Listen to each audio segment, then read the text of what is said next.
Bom dia a todos. Gostaria de pedir desculpa pelo problema que a gente teve nos espaços, mas a gente vai começar agora com os professores. Eu gostaria de chamar o professor Ladislau Dalbon à mesa e o professor Lúcio Flávio.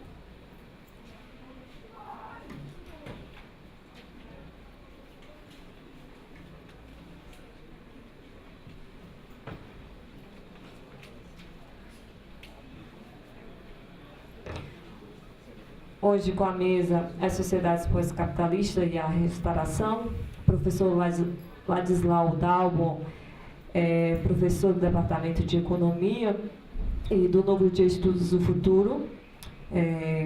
Um dos livros publicados, O Capital Invisível, recentemente publicado e já esgotado. O professor Lúcio Flávio de Almeida, do Departamento de Ciências Sociais e coordenador do DEAMPES. E a professora Regina Gadelha, do Departamento de Economia e do grupo Análise de Conjuntura Internacional.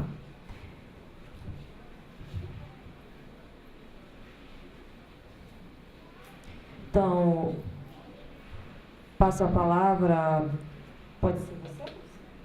A professora Regina Gadelha.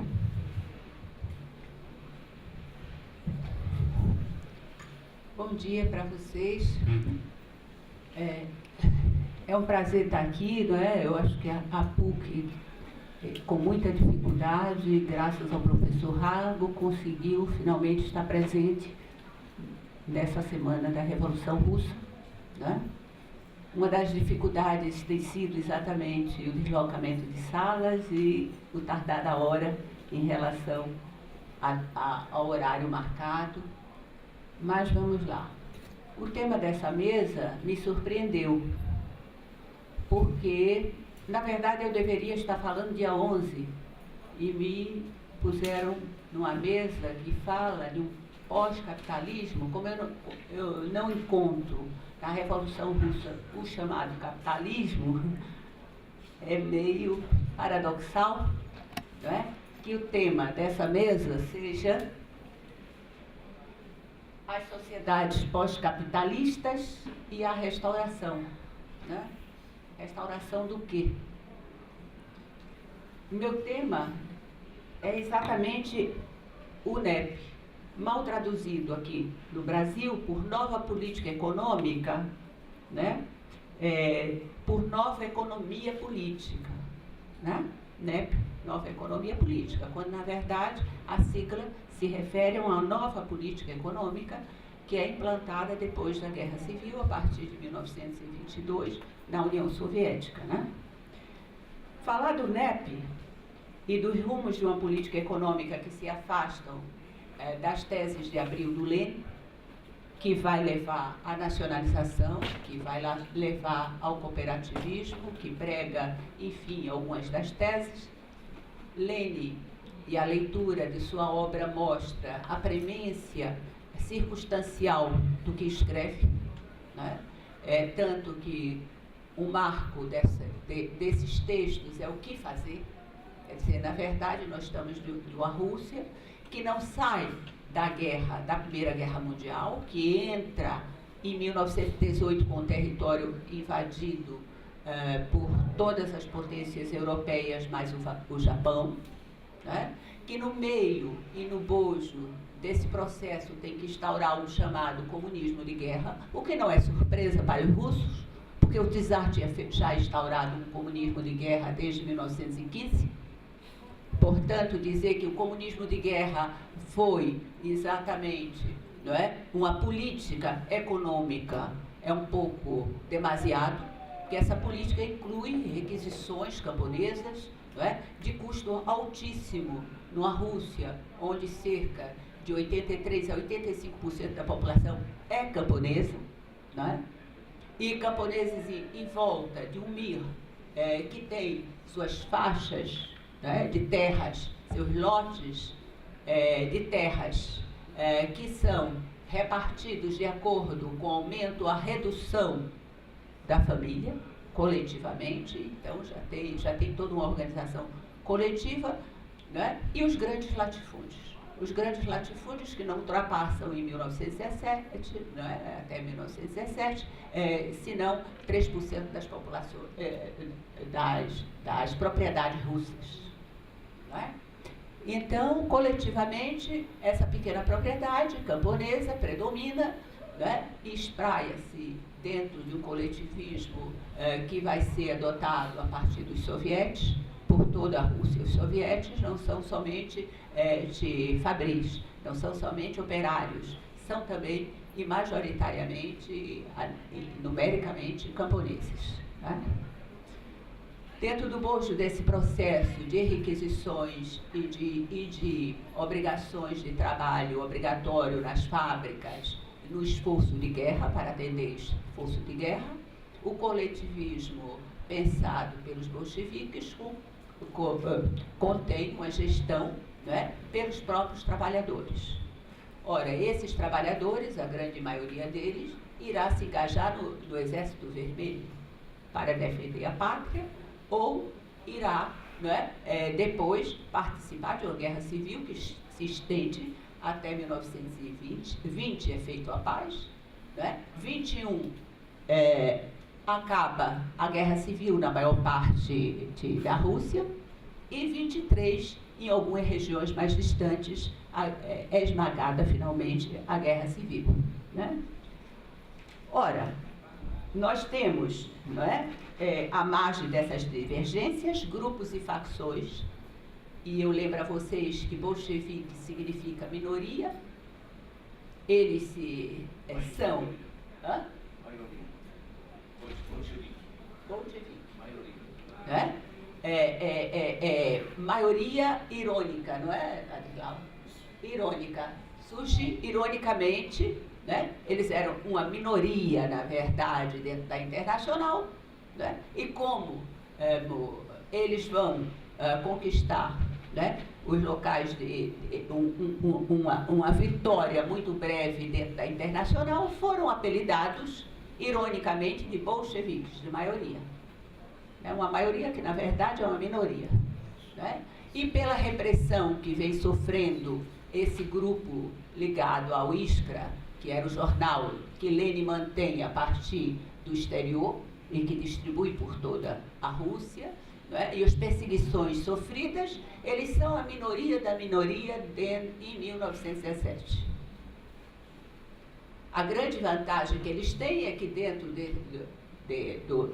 da social-democracia, Lenin vê que aquele é um momento realmente de satisfação máxima a que chegaram as classes operárias e as classes trabalhadoras na Rússia para apoiar esse movimento, não permitindo que houvesse um retrocesso, né, de uma revolução mais radical. Um retrocesso que eu me refiro é uma maioria pequena burguesa que predomina dentro do movimento menchevique e do movimento, inclusive, da social-democracia. Não é? Ora, né, se fizermos um balanço, um balanço da situação que se encontra a Rússia depois da Guerra Civil, a gente vai verificar, não é, as dificuldades de recuperação que vão ser terminantes dentro dessa virada do NEP. Eu lembro a vocês, quando a gente pensa nas requisições camponesas, as requisições de grãos pelos camponeses, não é, feitas por comandantes que não têm a mínima noção de que seja a agricultura e o campo, né? E que requisita-se dos camponeses o total da sua colheita, não deixando, né, não deixando grãos para replantio, nem para alimentação, quanto mais para o replantio, né? É o que explica muito mais do que as famosas secas que se ouve falar, é o que explica o retrocesso dos campos, o retrocesso da agricultura. Na agricultura você tem que ter uma parte da colheita dedicada ao plantio e, nesse caso, né, essa parte da colheita praticamente desaparece, restringido às áreas russas, né, de plantio de grãos. Esses grãos são requisitados não somente para atender às necessidades do Exército Vermelho, como ainda as necessidades das cidades que passam fome, né? Passam. Eu vou mostrar a vocês, eu tirei exatamente do Trotsky, da Revolução Traída, essa frase. Na verdade, não se pode compreender, pelo menos sem abordar a história sob o ponto de vista racionalista, como e por que a fração menos rica de ideias e mais carregada de erros pôde vender todos os outros grupos e concentrar em suas mãos o poder ilimitado. Pode-se compreender? Sim, né? Os dois maiores líderes da Revolução 17, Trotsky, Lenin e Trotsky, né, trabalham. Trotsky como comandante das forças do Exército Vermelho, né, à frente da batalha, Lenin, né, à frente da direção geral do Comitê Central. Resta o Stalin, né, que não está em nenhum desses movimentos, não está à frente nesse momento, mas vai comendo calado dentro dos sovietes, da organização dos sovietes camponeses, sobretudo. Tá? Portanto, o homem e suas circunstâncias. Esse gráfico que eu trago a vocês, né, é a emissão de papel moeda entre 1918 e 1921. Você veja que a emissão do papel moeda começa ligeiramente no final dos anos de 1919, mas, sobretudo, em 1920, crescendo extraordinariamente em 1921. Né? Esse gráfico é de um economista francês, Jacques Sapir, que trabalha e que tem um blog, inclusive, de estudos marxistas. Vocês podem entrar no blog de Sapir, pela internet. Aqui vocês têm, acompanhando este gráfico, o movimento de preços na Rússia, que começa a sair de uma economia de guerra entre 1914 até 1920 e que vai entrar dentro de uma economia de preços a partir de 1920 com um salto extraordinário em 1922, coincidindo exatamente com o NEP, com a implantação do NEP na Rússia, né? Esses dois gráficos são importantes para entender como é uma Rússia que tem imensas perdas demográficas provocadas pelas duas guerras, que na verdade vocês têm uma guerra de 14 e uma guerra que se inicia logo em 1918 também e que vai custar a perda de 700 mil quilômetros de território russo, né, de regiões altamente desenvolvidas, como a Ucrânia, né, e outras, e que vai, né, perder cerca de uma população calculada entre 25 a 28 milhões de pessoas, né, e que vai chegar entre 1913 e 1923 com a mortandade imensa de 18 milhões e 600 mil pessoas, soldados e população civil, mortas, seja nos campos de batalha, seja por fome, frio, enfermidades que trazia a situação de guerra. Né? Os dados mais recentes calculam que a Rússia perdeu nesse período, né, 9 milhões e 700 mil soldados e militares e 8 milhões e 900 mil civis. Né? Portanto, né, a gripe espanhola de 1918, que se irradia sobre as cidades, concentrando, portanto, uma enorme mortalidade nos centros urbanos. As estimativas mais recentes indicam 9 milhões de soldados, muitos deles militantes bolcheviques. Trotsky lembra que todos os militantes de origem operária bolchevique tinham sido mortos durante a guerra, né? E os 8 milhões e 900 mil pessoas pelos efeitos indiretos de fome e epidemias. Em começos de 1922, 7 milhões e 200 mil crianças abandonadas ou órfãs vagavam por toda a Rússia, né, desnutridas, cheias de doenças moribundas, não somente pelos campos, como pelas cidades russas em busca de alimentos. Né? Elas se concentravam nos becos de periferias, com saques, pilhagens, prostituição, etc., ou algumas fugindo da disciplina militar dos poucos asilos que as acolhia.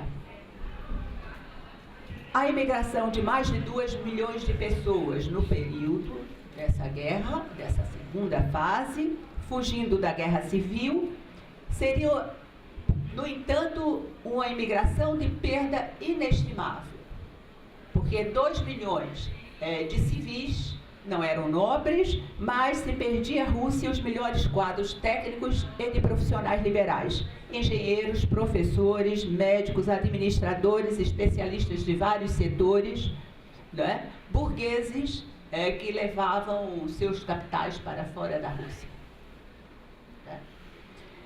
No final do período, de uma população estimada entre 166 milhões e 170 milhões de pessoas, distribuídas por 22 milhões de quilômetros quadrados em 1913, a Rússia se encontrava reduzida a apenas 147 milhões de habitantes, né? Cifra ainda mais ampliada, se ampliaria com o início da coletivização por Stalin do primeiro plano quinquenal, né? Então, Stalin vai aproveitar exatamente a grande fome de 1932 e 1933 para não somente praticar o extermínio e a prisão de todas as facções adversárias, seja a direita, seja a esquerda, muitos deles que tinham se aliado a Stalin da esperança de uma abertura burguesa ou pequeno burguesa dentro da Rússia, né? E vai implantar a coletivização radical e o primeiro plano quinquenal, com a imensa fome, tendo que enfrentar uma imensa fome também entre 1932 e 1933. Né? Bem, no ensaio que o Trotsky, a meu ver, o ensaio A Revolução Traída de Trotsky, escrito em Moscou, no México, em 1936, é a melhor fonte que nós temos sobre esse período que antecede o NEP. Né? Ele mostra como a fome e epidemias e mais a total destruição da infraestrutura da Rússia no início, estradas, pontes, ferrovias, estava tudo destruído, não tinha canalização de água, não tinha eletricidade, obriga o governo desde 2018 a adotar o chamado do comunismo de guerra. Né? O chamado comunismo de guerra não foi fruto somente das medidas adotadas pelo governo bolchevique, porque períodos de comunismo de guerra tinham sido adotados durante a Primeira Guerra Mundial, seja pelo czar, pelos ministros czaristas, seja pela própria Alemanha no final da guerra. É exatamente esse período de excepcionalidade que eu me reportei a vocês. Mas a proporção que se prolonga não somente a guerra, como a guerra civil em 1921, o governo vai ter que enfrentar o desgaste de levantes, não somente camponeses, como também o levante da cidade de portuária de Kronstadt, né? Incitados por elementos social-democratas e elementos mencheviques, né? Os marinheiros que tomam Kronstadt é um símbolo dentro da Rússia, porque foi lá que ocorreu, né, os levantes de 1905 e os levantes de 1910. E, finalmente, o grande levante das mulheres, a partir da greve das mulheres de 1917. Então, né, nesse momento, a fortaleza é tomada aos gritos: viva os sovietes, morte aos bolcheviques. Pão, morte queremos pão, morte aos bolcheviques. Né? Em depoimento do Trotsky, mostra como se ele diz, olha, é uma nova geração de marinheiros que não participaram de 17, de origem rural, né, ao qual se somava o levante de Kronstadt, o lumpesinato, ou seja, né, pessoas que estavam marginalizadas, que sobreviventes das fábricas, sobreviventes de toda esta destruição, sem consciência política e, portanto, que se viram envolvidos pelas imprensas, sobretudo do Partido Cadete, né, que queria, que convocava a Constituição, e de mencheviques, né? Mas, sobretudo, ele diz, as revoltas eram fruto da crise de penúria de 1921, da grande fome de 1921, com que se defrontava a população russa. Daí, por exemplo, os levantes que ocorrem na Geórgia, que serão barbaramente reprimidos também a mando do Stalin, né? Então, pensar esse período nos obriga a refletir a magnitude das tarefas defrontadas durante esta revolução. Em 17, como eu me referi a vocês, Lenin foi o primeiro a entrever as possibilidades revolucionárias da Aliança Operária Camponesa, né? Aliança essa que em 1921 necessariamente estaria já destruída, né? Então, nós vamos ver como as circunstâncias vão modificando as políticas que terão que ser defrontadas, que se colocam, né, para o Comitê Central dirigido pelo Lenin neste momento. Há um artigo muito bom publicado na revista da Ferramentas, né, dirigida pelo professor Aldo Salas, né? De um historiador português, marxista, Antônio Louçã, Lenin, precursor da oposição de esquerda, né? E que propõe, o Lenin que propõe nas teses de Abril a nacionalização de terras, sua entrega aos soviéticos, a nacionalização e fusão de todos os bancos, a dissolução da polícia, do exército e da burocracia, que, no entanto, né, isso são as teses de Abril, e, no entanto, essas propostas de Lenin não puderam, até então, até 1921, 22, não tinham podido ser realizadas, né? O Lenin escreve nas teses, não é nossa tarefa imediata introduzir o socialismo, mas apenas colocar a produção e a distribuição dos produtos imediatamente sob o controle dos sovietes de deputados trabalhadores. Esses trabalhadores, como eu disse, pouco entendiam de gestão, não é? A partir de 1917, esse programa do partido começa a se modificar em virtude da necessidade de resolução da crise severíssima que está destruindo a Rússia. O Trotsky vai observar o conflito entre a realidade, ele escreve, e o programa do comunismo de guerra se revelou cada vez mais, não só em virtude das consequências nefastas das hostilidades, mas também porque faltava aos produtores o estímulo do interesse individual. Até então, né, se pensava exatamente que esse interesse individual teria sido o motivo que vai conduzir ao NEP. A crise era muito mais profunda, não é? Dentro de uma Rússia ainda de pré-capitalista, não é? Predominando as relações pré-capitalistas, inclusive, no campo, né? É impressionante, né, a situação da Rússia, a produção industrial de 1921, ano que se considera como o marco do final da Guerra Civil, atingiu o patamar mais baixo, que representava, no melhor dos casos, 1/5 da produção de 1913. Anterior, portanto, o 13 vai ser o marco de comparação do índice 100 para todo o desenvolvimento posterior, inclusive da União Soviética. o número de operários se reduzira de 4 milhões em 1913 para apenas 1 milhão de operários em 1921.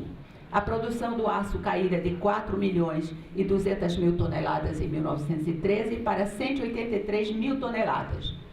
Então, sofrendo 23% de queda. Em 1922, a colheita global agrícola caíra de 801 milhões de quintais para 503 milhões. Foi uma fome pavorosa, são as palavras de Trotsky. Quanto ao comércio externo, a queda fora de 2 milhões e 900 mil rublos para apenas 30 milhões de rublos. Não é? Não havia combustível, os preços de petróleo estavam destruídos, os poços, todos os poços de petróleo destruídos ou inundados. Quanto aos transportes, em outubro de 1919, Trotsky contabilizava 60% das locomotivas paradas ou irremediavelmente estragadas. Em 1920, um ano depois, o número de locomotivas destruídas ultrapassava 75%. O país não tinha pontes, nem estradas, nem eletricidade. A ruína das forças produtivas, escreve Trotsky, ultrapassou tudo quanto a história conhecia. Isaac Dost, que é o autor de uma biografia bem conhecida de Trotsky, ele escreve um dos livros, O Profeta Desarmado, em 1968, ele observa: a estrutura social da Rússia não fora apenas derrubada, fora destruída e esmagada.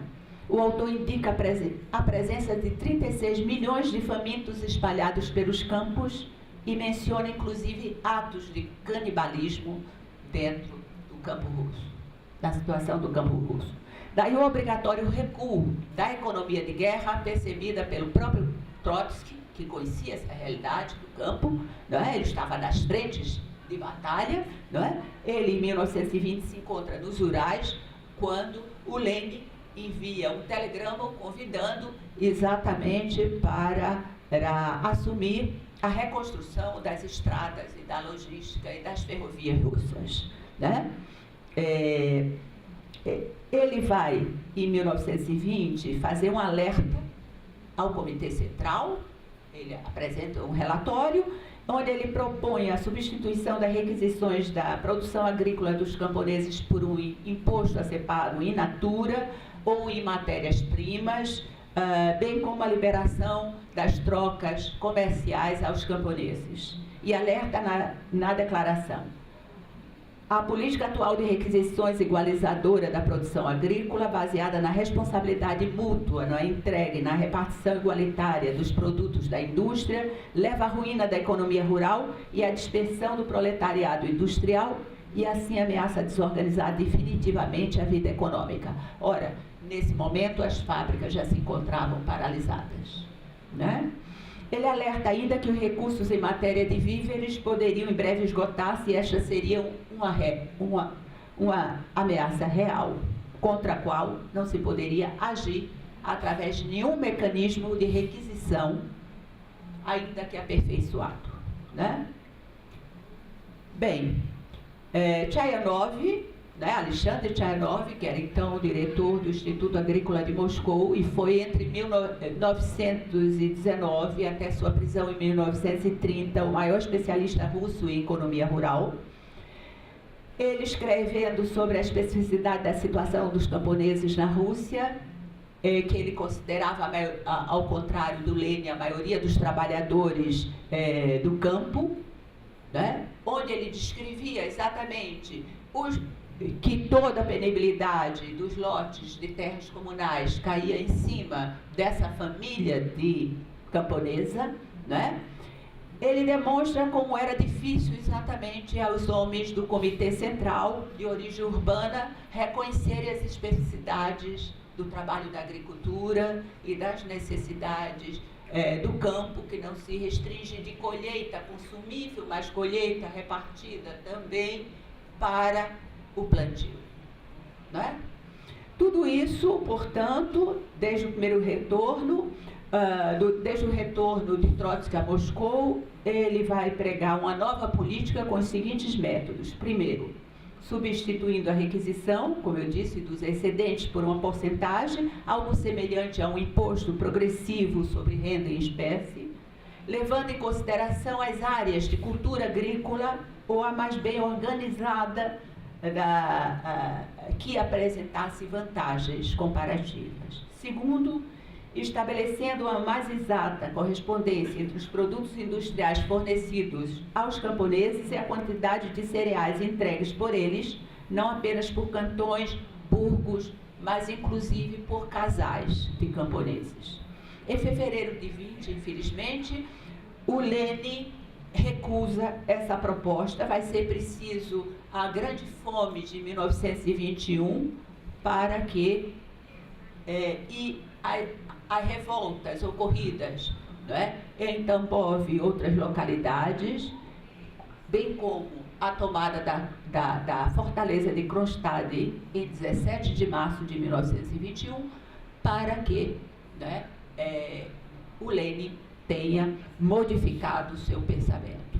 No 10º Congresso, que é realizado nesse mesmo mês de março, entre 8 e 16 de março de 21, ele transforma esse 10º Congresso da Social Democracia no primeiro Congresso do Partido Comunista Soviético. A meu ver, há dois marcos dentro desses congressos: no 10º Congresso, ou o primeiro, e depois no 20º Congresso, né? São os dois marcos de modificação, né, das políticas russas, né? Que vai ocorrer já depois da morte do Stalin, com a ascensão do Khrushchev e o retorno da abertura dentro da Rússia. Não é?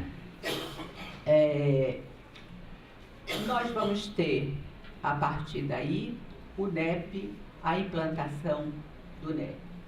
Eu trouxe aqui para vocês dois gráficos a mais, né, que é o estado do controle das empresas industriais em 31 de março de 1918, onde vocês veem delimitado 4 setores: indústrias nacionalizadas, que vocês têm aqui, as indústrias nacionalizadas, né, nesses pontos em X, as indústrias que pertencem a municipalidades, né, as indústrias que foram requisitadas em função da guerra, né, e requisitadas aqui em preço, e finalmente as privadas. Desculpem, essas daqui são as municipalizadas pelos soviéticos e essas aqui são as indústrias nacionalizadas. Em preto,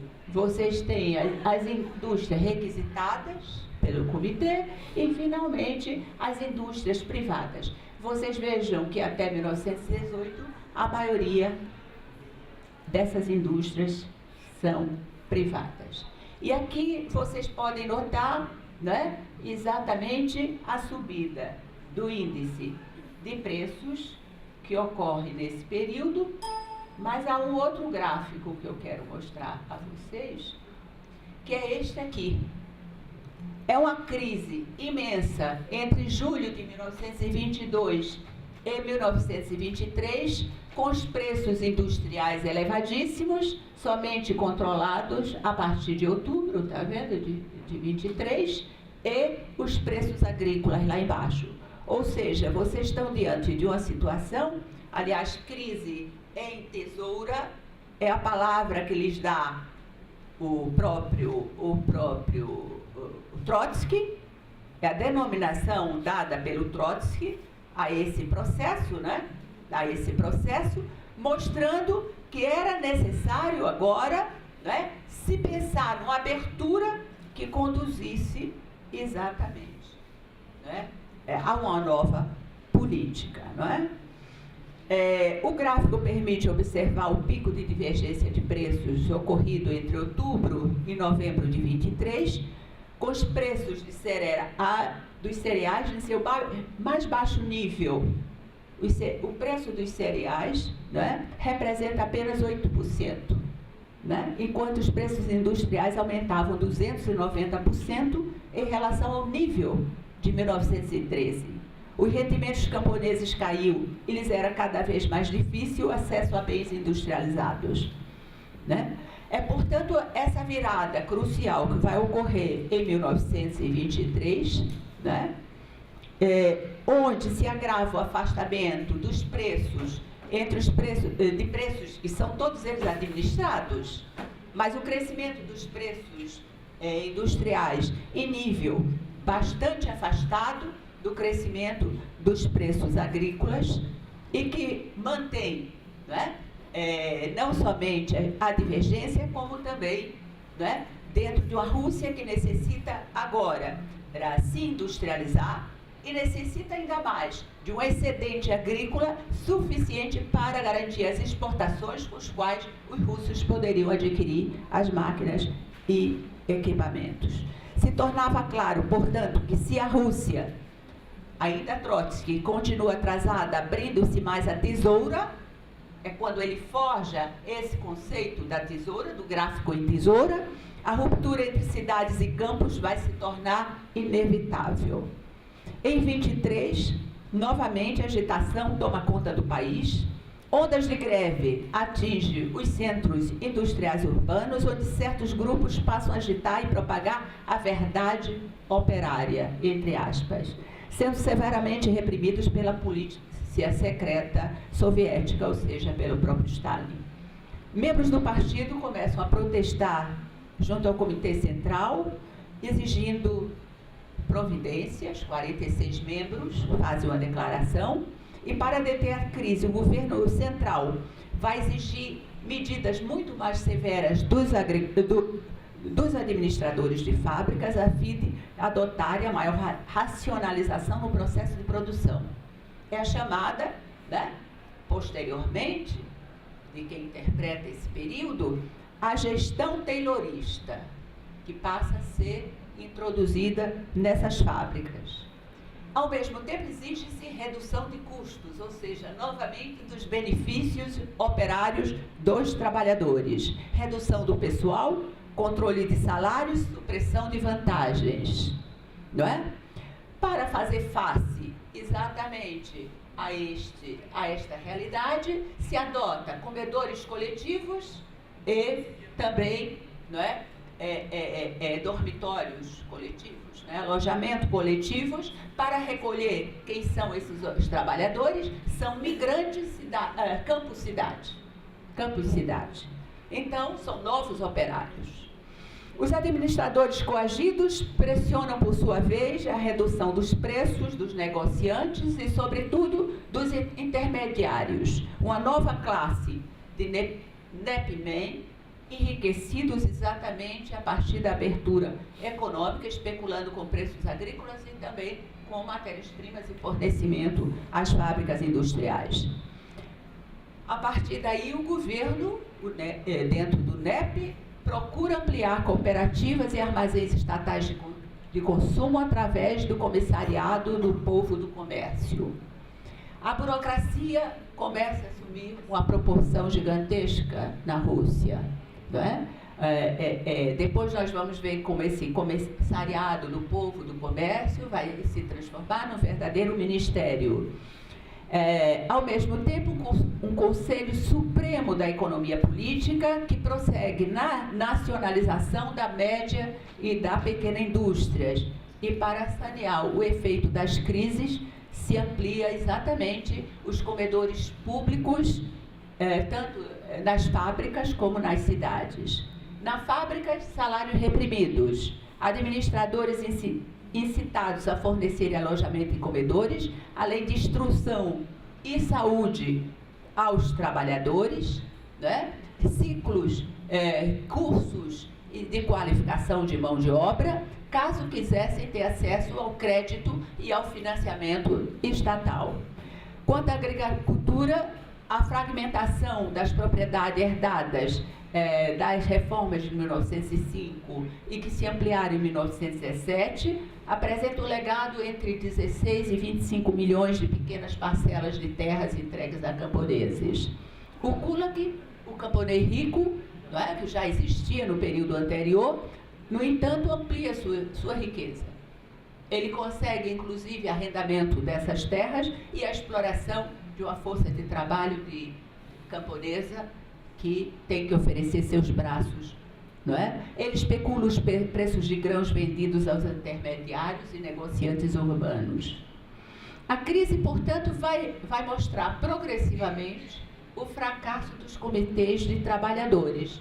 Primeiro, trabalhadores que tinham morrido e saído, quer dizer, os bolcheviques, como diz Trotsky, tinham morrido durante a guerra, não é? E depois vai expor os partidários de uma política industrial radical e os partidários pela agricultura, não é?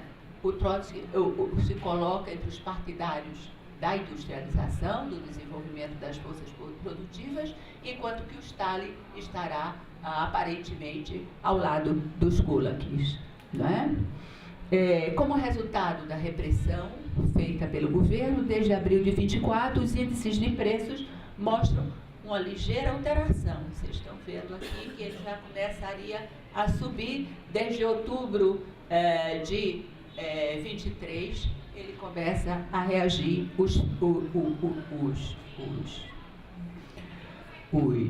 preços, e Bakunin vai fazer um discurso que fica famoso: viremo-nos para os campos, enriquecei-vos, ele apela, né? Na prática, observa Trotsky, essa frase autorizava o enriquecimento da minoria em detrimento da imensa maioria.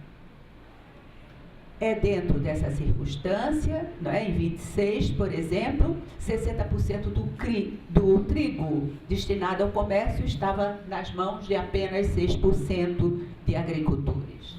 Portanto, é a exploração do camponês rico sobre o camponês pobre, né? No partido, vamos ter dois grupos disputando a herança de Lenin, que morre em janeiro de 1924. Stalin de um lado e o grupo de Trotsky, dito de oposição de esquerda, né? Apoiado desde 1926 pelos presidentes dos dois sovietes mais importantes, o de Moscou, que é o Zinoviev, e o de Petrogrado, que é o Kamenev. São os dois maiores centros industriais do país.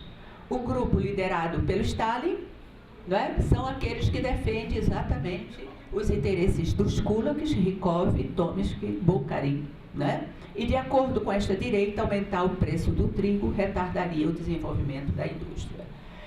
Eu não poderia também deixar de dizer que essas modificações que propiciam o NEP foram fruto também de uma virada desde 1921. Primeiro, a negociação da paz de Rapallo entre a União Soviética e o governo alemão, que será o primeiro a reconhecer a União Soviética, foram os alemães, porque coagidos pelo Tratado de Versalhes, que lhes impedia exatamente o acesso com o fechamento das fábricas de bens de capital, de armamentos, de siderurgia, e também com proibição de exército. Ora, quem negocia a paz de Rapallo é o Trotsky, né? E na ocasião ele recebe ordem do Lenin, né? Autorização do Lenin, para negociar também a vinda de capital alemão para a União Soviética. É esse capital não só alemão, mas também americano, também europeu, francês, que irá agora, né, ajudar essa reconstrução da Rússia.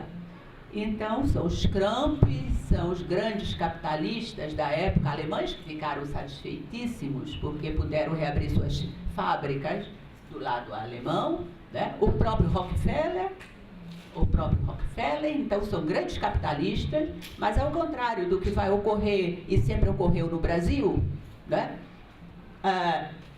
O governo soviético nunca perdeu o controle, né? Aceitou sócios, mas o controle de gestão fica em suas mãos, como o controle também das exportações, né? Ao mesmo tempo, o exército, não é? O governo faz um acordo secreto com a União Soviética para que oficiais desmobilizados alemães treinem tropas do Exército Vermelho. Em compensação, poderiam treinar seus próprios soldados. A outra questão que me resta colocar aqui é a questão exatamente, né, o que já mexe um pouco com a composição de forças dentro da Rússia. A gente vai ver depois, né, o que talvez sugere uma aproximação maior de Stalin, né, com o próprio Hitler no período posterior. Né? Mas, de qualquer maneira, eu lembro a vocês também, né, que nessa ocasião, né, quando Trotsky poderia ter denunciado a camarilha de Stalin em 1923, quando ele fazia a denúncia em 27, o momento tem passado. O momento tem passado, né? E aí é inútil o que ele colocou, não é? O que ele colocou.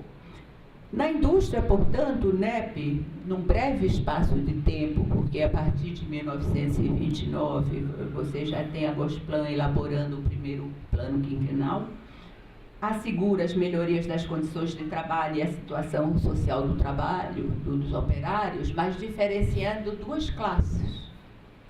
Diferenciando os gestores e os quadros técnicos superiores necessários à modernização das fábricas soviéticas e os trabalhadores de chão de fábrica, vamos chamar assim, né?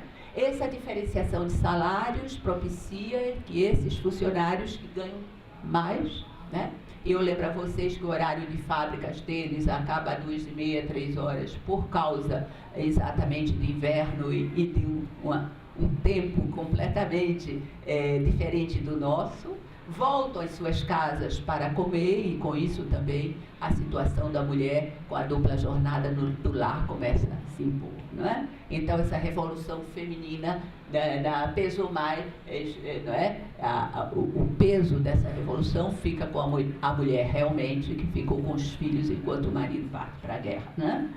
Então, os salários, finalmente, em 1926, puderam ultrapassar os níveis de 1913, não é? Ao mesmo tempo, o Estado soviético obriga as empresas a assumir adotar um amplo sistema de assistência e seguro social em benefício dos trabalhadores. E, no entanto, essa distinção de salários técnicos, pessoal técnico e administrativo em relação aos trabalhadores não qualificados se amplia, sobretudo, a partir do plano quinquenal. Em 1927, 93% dos diretores de empresas e fábricas soviéticas eram membros do Partido Comunista e o papel dos sindicatos passa a ser de dirigentes que vão sendo progressivamente cooptados. Então, essa cooptação sindical ela é importante para explicar também a ascensão do Estado, não é? Eu acho que eu já estou me adiantando na hora, mas eu acho que os problemas principais daquilo que se chamou o restabelecimento do capitalismo não é o capitalismo, ainda é um período de transição que poderia talvez ter sido, mas como diria Unamuno, né? O homem e suas circunstâncias se impuseram ao homem. O Lenin morre em 24, de janeiro de 24, e Trotsky não era Lenin, não tinha a força moral de Lenin para impor novos rumos do que se sucedeu a posterior. E, por outro lado, evidentemente, a Rússia e o Comitê Central nunca perderam o controle de sua economia. Obrigada.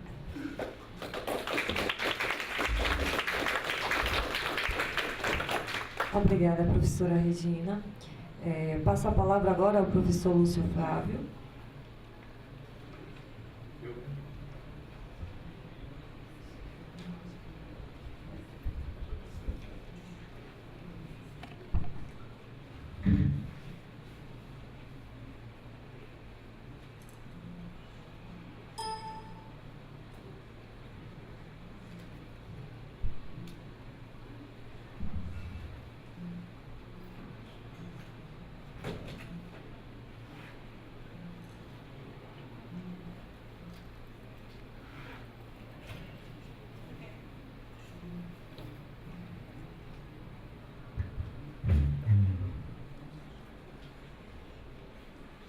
Bom dia, é um prazer imenso estar aqui,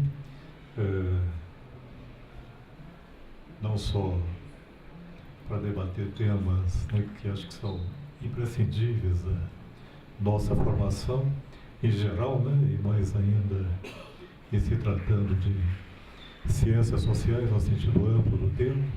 Isso inclui economia, inclui serviço social, ou seja, eu não sou muito ligado à divisão institucional do saber, né, acadêmico, e entendo ciências sociais como algo mais amplo. Eu estou aqui com muito prazer, repito, mas um tanto preocupado também, porque eu vim sem saber que tema eu abordaria, né? Até porque eu não sabia qual seria o tema da mesa também. Então, peço desculpas aos meus colegas, especialmente a professora Regina Gadelha.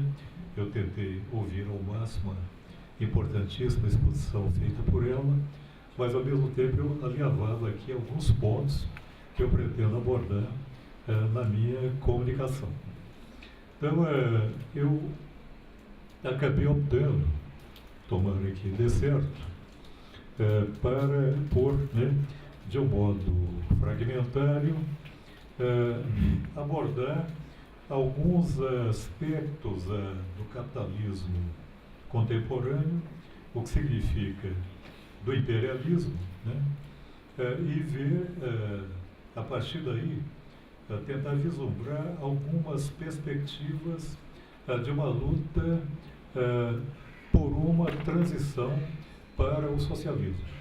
Então é muito tema, muito assunto para uma exposição, mas é o máximo que eu consegui preparar, né, nesses minutos aqui, enquanto a professora Regina fazia a sua exposição.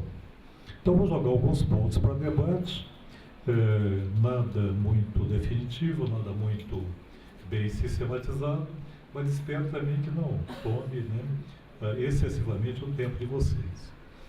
Em primeiro lugar, eu acho que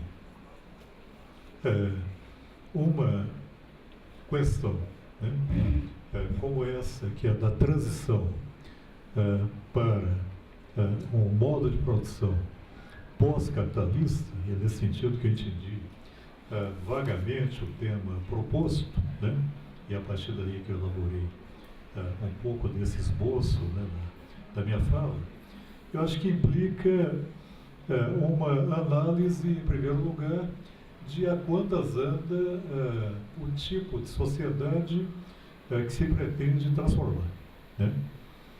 Em segundo lugar,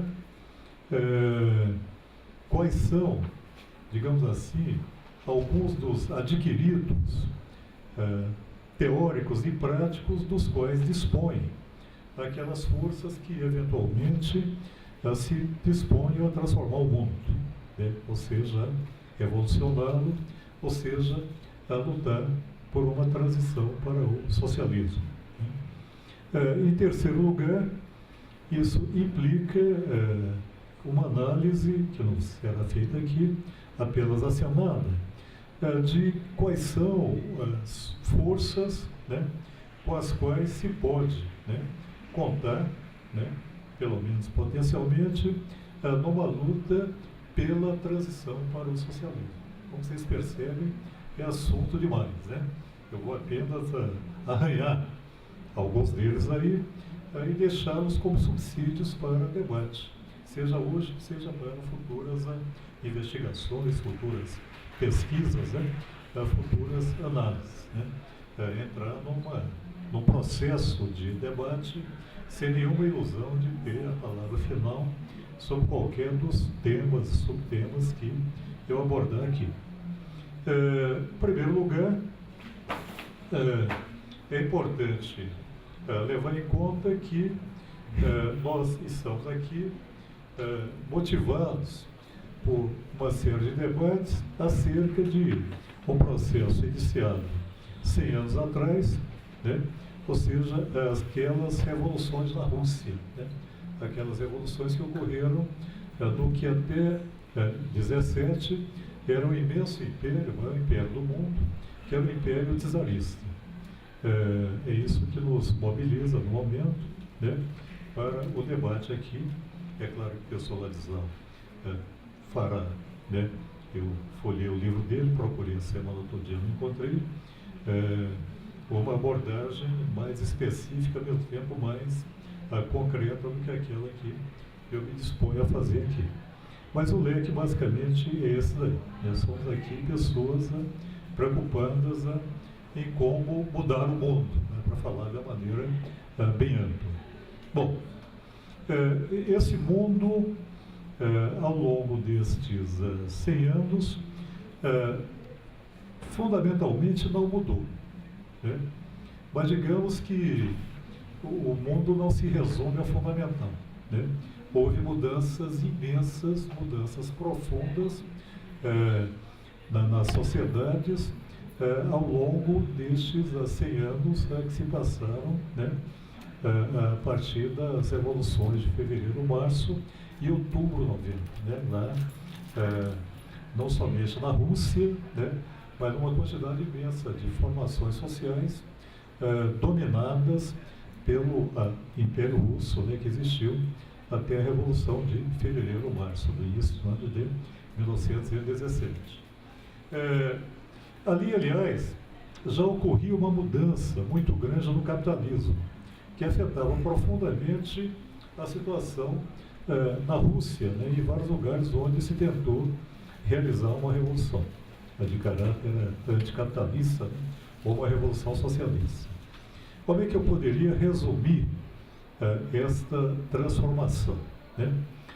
De um certo modo, ela foi resumida por um grande autor, e foi muito mencionado aqui pelo professor da Regina Gadelha, por um grande ator político também, um grande agente político, um grande líder revolucionário, talvez a pessoa que mais tenha escrito sobre política no planeta Terra até hoje, né? O Vladimir Lenin, né?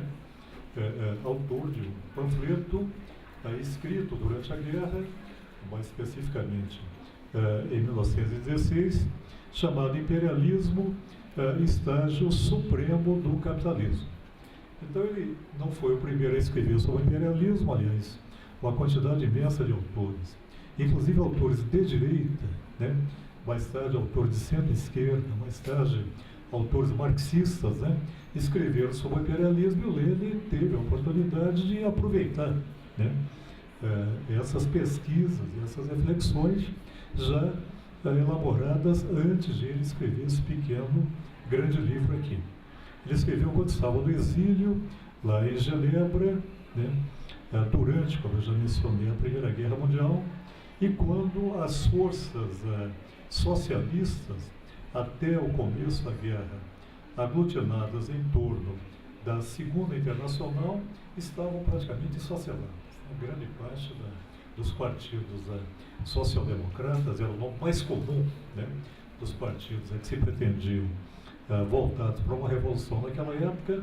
A grande parte dessas forças havia aderido ao nacionalismo, né, contrariamente àquela conclamação feita pelo Marx e pelo Engels no final do manifesto do Partido Comunista, né, proletário de todo mundo livres. O que aconteceu foi uma desunião dos proletários em todo o mundo, com uma pequena exceção que nós vamos mencionar aqui, na medida em que os partidos de base operária, né, e popular, os partidos em geral chamados de social-democratas, cada um deles aderiu ao seu Estado na Primeira Guerra Mundial.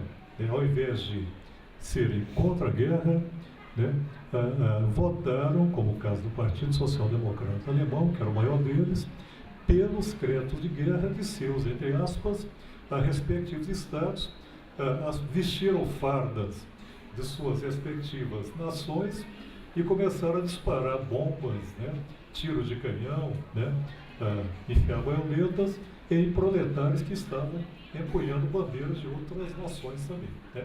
Então o que aconteceu no início da Primeira Guerra Mundial foi um grande fervor nacionalista, né? Inclusive com alguns ex-socialistas aderindo, né, totalmente ao nacionalismo, e alguns inclusive se tornando fascistas, como o caso do Benito Mussolini, o ex-socialista, aquela coisa todinha, né? Então você tem um trauma muito grande, né? Em 1914, podemos citar, por exemplo, pessoas que viveram isso com uma tristeza, uma decepção, um desespero muito grande diante do nacionalismo, que é o caso daquela grande revolucionária chamada Rosa Luxemburgo, né? Vocês podem pegar pela internet, quem não leu ainda, quem leu quiser reler, os textos dela são disponíveis na internet. Até um chamado Folheto de Június, quando ela estava presa, ela foi solta depois, né? Mais tarde ela seria assassinada durante uma tentativa da Revolução Socialista, né? Ela foi uma das líderes do espartaquismo lá na Alemanha, né? Naquele período lá, né? Que acabou sendo uma das vertentes que desembocaram na criação do Partido Comunista Alemão. Rosa Luxemburgo expressa, do meu ponto de vista, um desespero, uma decepção imensa, né? Frente ao Partido Social-Democrata Alemão, mas a decepção dela vai além. Ela expressa uma decepção muito grande frente à classe operária, ao proletariado, mais ainda do que a classe operária, ao proletariado alemão, né? Ela considera o proletariado alemão como tendo, digamos, traído a Revolução, conservador, né? O povo alemão também, né? Execrado por ela naquele folheto, etc. Então, ou seja, essa atitude foi muito comum naquele período, de profunda decepção, né? O que não fez com que ela parasse de lutar, né? Como eu mencionei, ela morre na luta, né? Desesperada também pela Revolução Socialista naquele país, que era considerado um país crucial para a vitória do socialismo internacionalmente naquele momento, né? Que era exatamente a Alemanha, né? Quase todos os revolucionários, inclusive citados aqui, né? Apostavam muito numa transformação revolucionária na Alemanha. Mesmo aqueles que insistiram em começá-la na Rússia tinham plena consciência naquele momento de que a Rússia seria, digamos, um local onde explodiria, né? Onde se queimaria a mecha que levaria à explosão do barril revolucionário. Mas o grande centro, o grande cenário da transformação socialista seria a Alemanha, né? Seja pelo seu desenvolvimento capitalista muito mais adiantado, seja pela presença do maior partido, uma espécie de central dos partidos social-democratas durante a Segunda Internacional, né? Até os idos de 1914, que leva, né, a imaginar o quão foi profunda a decepção quando grande parte desse partido acaba aderindo, né, à Alemanha na Primeira Guerra Mundial, né, aderindo à oposição nacionalista. No caso do Lenin e da fração que ele liderava, né, uma pequena fração dos Partido Social-Democrata russo, a fração chamada bolchevique, é bom não levar muito a sério essa distinção numérica entre bolchevique e menchevique. Isso aí foi resultado de saída dos mencheviques em Congresso, né? O que levou eventualmente a ala liderada pelo Lenin a ter uma pequena minoria, né? O nome pegou, bolchevique e menchevique, mas aí isso não significava, como a professora Regina Gadelha já deixou claro, que os bolcheviques fossem um grande partido. Eles vão crescer ao longo de 1917, ou seja, no curso, né, do processo revolucionário que completa 100 anos agora, né? Aí sim ele se torna um partido de massa. Em russo, bolche é mais. Sim, sim, então, mas o que eu estou dizendo é que o mais e o menos, o que eu estou dizendo, eu agradeço a ajuda do professor Ladislau, mas estou dizendo é o seguinte: não levemos a sério esse mais e esse menos, é que eu quero chegar, né? Os bolcheviques eram membros, enquanto agrupamento político, né? Inclusive no início de 1917. Os mencheviques eram mais. Os socialistas revolucionários, que tinham maior base entre os camponeses, e como a professora Regina Gadelha chegou a citar, eram cerca de 80% da população, né, em jogo naquele período lá, só contando no caso russo. Se pegar outras regiões dominadas pelo antigo Império Czarista, eles eram bem mais de 80%, aí então a gente vai ver que eles eram uma gota no oceano, né? O grande fenômeno foi o crescimento deles ao longo de 17, no período abril, né? Outubro de 1917. Né? Abril é quando Lenin, vindo da Suíça, numa viagem muito sinuosa, passa pela Suécia, né? Entra num trem blindado alemão, desce na estação Finlândia, lá em Petrogrado, né? Atual São Petersburgo, e antiga São Petersburgo também, né? É o grande digamos assim, aspecto importante é o crescimento deste partido a fogo, a quente, digamos assim, ou seja, durante o processo revolucionário, né? E era um partido excepcional, mas eu queria chegar lá para dizer o seguinte, quer dizer, o Lenin, nesse período da guerra, ele vai, digamos, aproveitar para, até porque está isolado, está na Suíça, onde, aliás, havia muitos exilados também, né? De vários países, inclusive do Império Czarista, pelo fato de que a Suíça não entrava em guerras como entra até hoje, né? Não entra diretamente em guerras. Né? Então, estava em Genebra, ele aproveita no começo para estudar o Hegel, né? Voltar a ler o Hegel, especialmente a ciência da lógica do Hegel, e em 16 ele apronta este livro aí, O Imperialismo, é um folheto, estágio supremo do capitalismo. É isso. Foi? Mais do que o folheto. Sim. Ele é um folheto. Ele é um folheto, né? É um folheto genial. É um né? folheto em poucas páginas. Então, por isso é que ele é um folheto, né? É bom deixar claro isso aí, né? Ele é um folheto, foi muito lido, né? É um folheto muito bem feito. Existem livros com muitas páginas, né? E que não tem tanta, digamos, importância, né? Como tem o livro dele. E existem pequenos textos, né? Por exemplo, o genialmente escrito Manifesto do Partido Comunista. Inclusive, genialmente escrito do ponto de vista literário, é um folheto também, é um manifesto de uma pequena organização, né? Agora, ali tem uma tentativa de traçar as linhas gerais do processo histórico, com todas as limitações que se implicam, que fazem desse folheto um folheto genial, né? Mas é importante levar em conta isso aí, né? Que são textos voltados, eles não tinham bolsa de mestrado, não estavam inseridos em departamentos, não tinham feito processo de seleção para doutorado, não tinham bibliotecas acessíveis, naquela época não havia internet, né, etc. E tal, né? Acesso às fontes era muito complicado. O Lenin escreveu, não foi um folheto. Em 1899 ele publica O Desenvolvimento do Capitalismo na Rússia, e sim, alentado, quando ele estava exilado na Sibéria, um frio desgraçado, né? Escrevendo à mão e pedindo aos amigos que mandassem dados e mais dados estatísticos, né, os disponíveis sobre a Rússia naquele momento lá. Então vamos lá, por favor, o tempo é curto, me ajudem a não me dispersar aqui, porque eu gostaria de colocar alguns pontos fundamentais. Esse genial folheto, escrito pelo Lenin, teve uma importância muito grande e ainda tem. Né? O que o Lenin já intui ao longo da década de 1890 no seu debate sobre com os Narodnik, né? Antes que haja alguma confusão aqui, né? Vou traduzir porcamente por populistas, mas o nome é só um nome.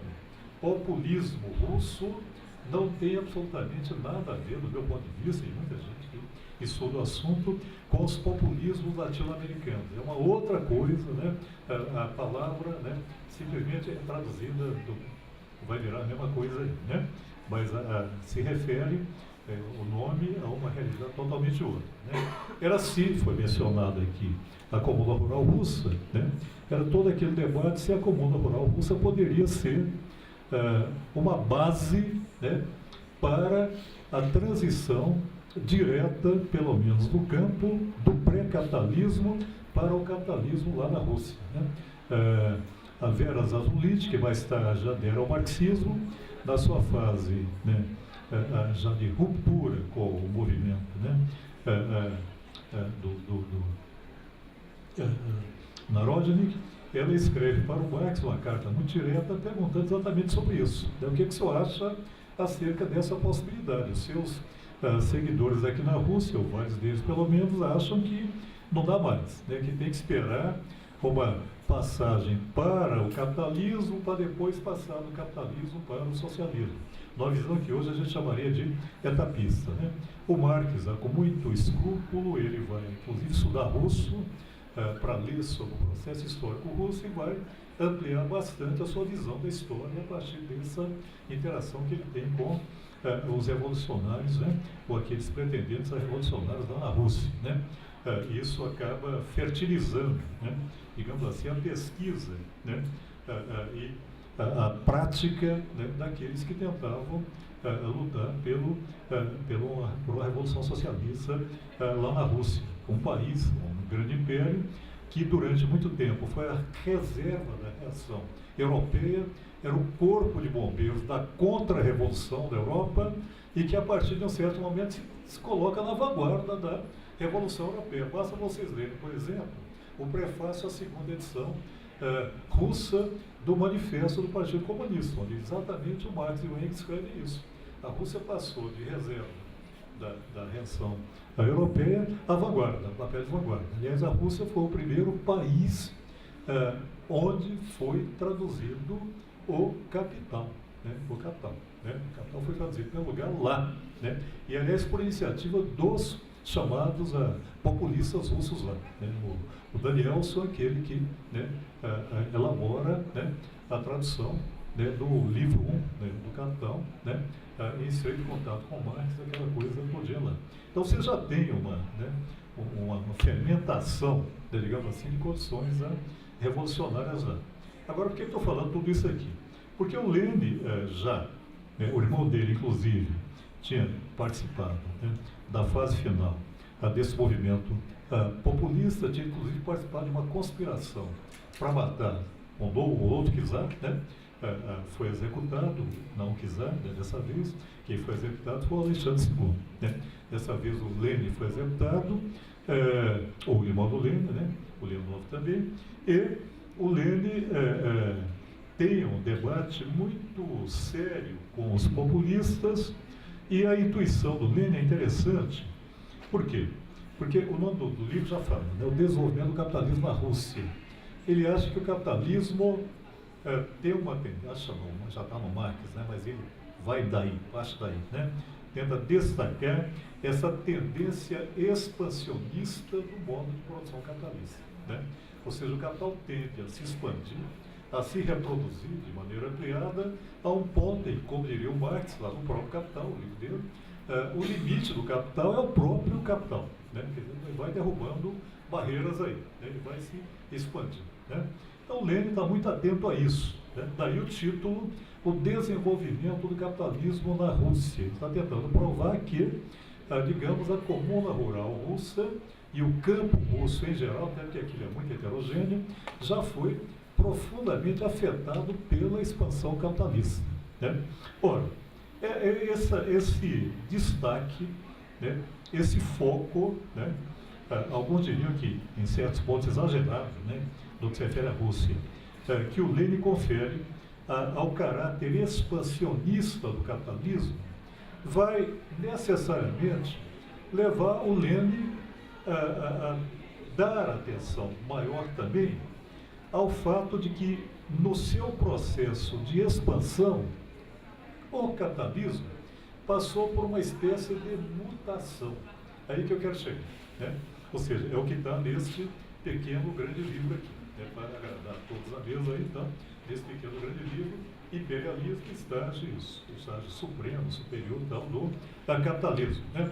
A ideia é essa, quer dizer, o capitalismo, ele mudou de estágio, né? Ele passou por uma espécie de mutação, né?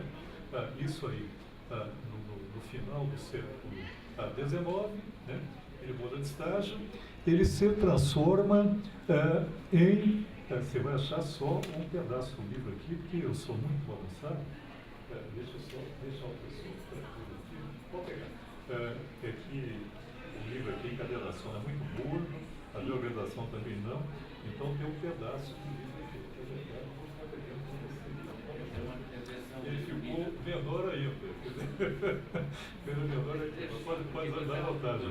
Sim. No original, o superior em russo é Vyshny. Vyshny é superior. Durante longo tempo traduziram como Supremo, que parece o último. Não, eu estou usando Supremo, professor, por favor, estou usando Supremo exatamente para não falar final. Exatamente a ideia é essa daí. Estou compartilhando a sua preocupação, plenamente. Né? Eu evitei o original é superior. Exatamente. Não é final. Não é final. Né? Isso é fundamental, então, mas exatamente eu estou evitando, por todos os meios, evitar usar a palavra final. Por isso que eu falei Supremo, né? Superior, né? Até porque eu quero ir além disso aí. Né? Bom, então, essas características, essa análise que o Lenin faz do imperialismo, é um livro que ele escreve exilado e que ele pretende que seja divulgado no interior do Império Czarista, né? Em plena guerra, né? Ele recorre a uma série de artifícios, e o Lenin era muito autocrítico. Aliás, os marxistas, em geral, os mais criativos são os mais autocríticos. O Marx se autocriticava o tempo todinho.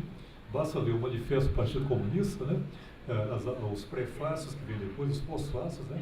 Cheios de autocríticas. O Engels, em 1888, coloca uma quantidade razoável de notas de rodapé, ajustando o texto, dizendo, inclusive, as imitações, né? Mencionando as imitações que os dois tinham quando o texto foi produzido em 1800. Foi no finalzinho de 1847 e início de 1848, né, coincide com o início da chamada Primavera dos Povos. Né? Então são muito autocríticos os marxistas, o que eu valorizo muito. Né? Sempre estão tentando se atualizar, avançar, né? Não tem conhecimento definitivo, né? São muito pouco atentos a manuais. E o Lenin aqui está sendo profundamente heterodoxo, né? Nessa formulação, embora, eu insista, ele não tenha sido o primeiro a escrever sobre o imperialismo. Uma autocrítica que ele faz é que a análise aqui, ela dá uma primazia que, teoricamente, não é conveniente, mas ele foi obrigado a fazer isso, a dimensão econômica do imperialismo. Né? Ele toca pouco na dimensão política e na dimensão ideológica do imperialismo. Né? Isso é um recado que vale a pena reter e fazer um bom uso. Né? Ou seja, o imperialismo não se reduz à pura dimensão econômica. Ele deixa muito claro isso aí. Né? E deixa muito claro também que as características que ele elenca do imperialismo, né? Elas, como todas, com vistas a uma definição que ele vai fazer no capítulo 7, que aliás não está aqui, por isso que eu dizia, o professor Ladislau, o 7 já está em algum lugar aqui do trajeto, né? De casa para cá. Né? Algumas características são colocadas lá com vista a uma definição, e toda a definição é limitada, né? Ele também se autocritica por isso, se refere à censura. Quando ele quer falar da Rússia, ele cita o Japão. Senão a censura não deixaria o livro circular, aquela coisa toda digital, né? Mas faz um livro na cola de grandes autores, inclusive alguns não marxistas, como o inglês chamado Robson, né? Que escreveu um estudo sobre imperialismo em 1902, já bem antes do livro, e que influencia bastante o Lenin, né? Ele tenta elencar, né, algumas das características do imperialismo que vale a pena mencionar aqui. Né?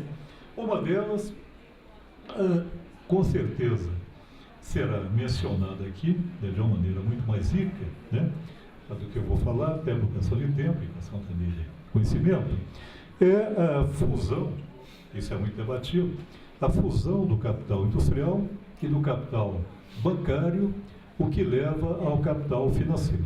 Né? Esse debate é muito grande, o mundo mudou de lá para cá.